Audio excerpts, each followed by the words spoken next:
Mostly because I heard about the crossplay shown on the Madden game, but soon other titles will have this, and it would be pretty nice to actually resume my game from Uncharted or Gran Turismo or Call of Duty or whatever titles are going to have this. And also it'd be nice to have this as a Netflix player.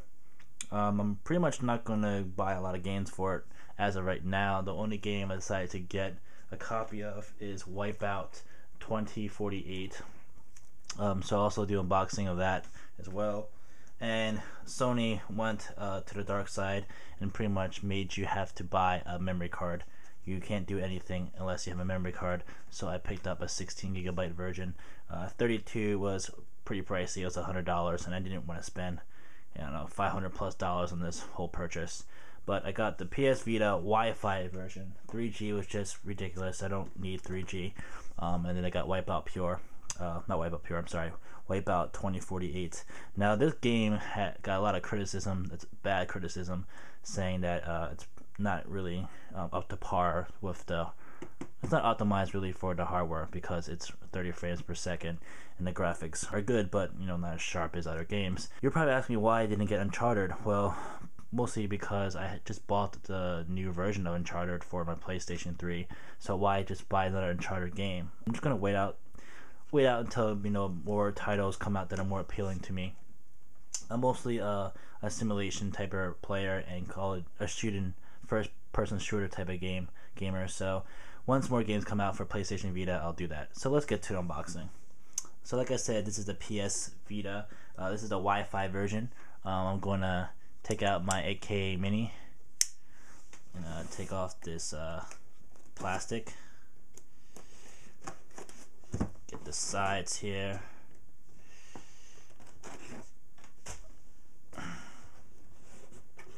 Flick this tab open. So it's a good presentation when you first look into it. Pretty much it says welcome to the world of PlayStation, and then a quick start guide.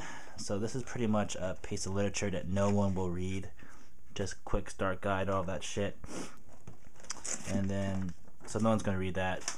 And then what you get under here is, I believe these are your augmentative cards, whatever you call them. I forgot what you call them.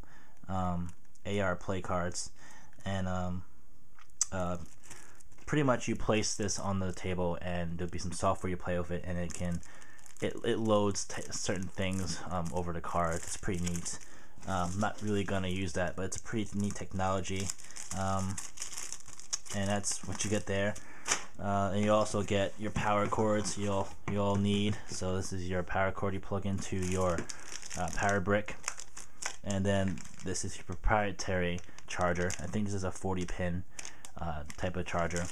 And then we get to some more literature here. I believe this is okay, it's a safety guide, and that's all it is, so I'm not going to read that either. And then we get to the star of the show, which is the PlayStation Vita. So this will not be the first boot. I did actually unbox this before, but let's get a boot up right here. Hopefully you can see that. And let's try to get a macro setting.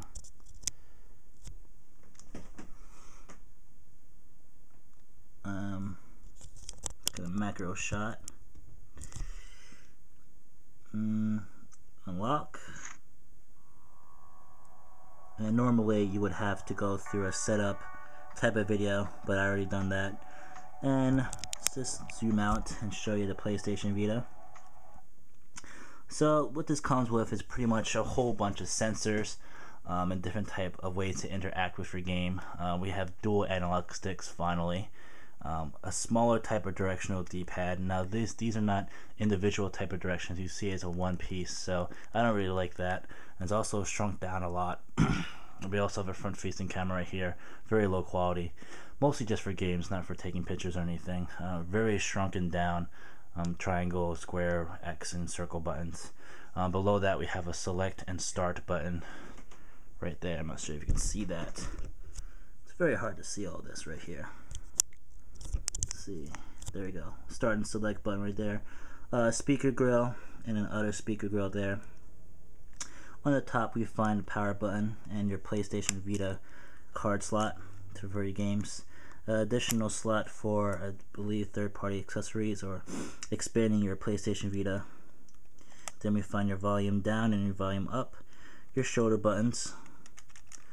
On the bottom we find your port to charge and sync your PlayStation Vita, a headphone jack, and then right below the serial number is your slot for your memory card.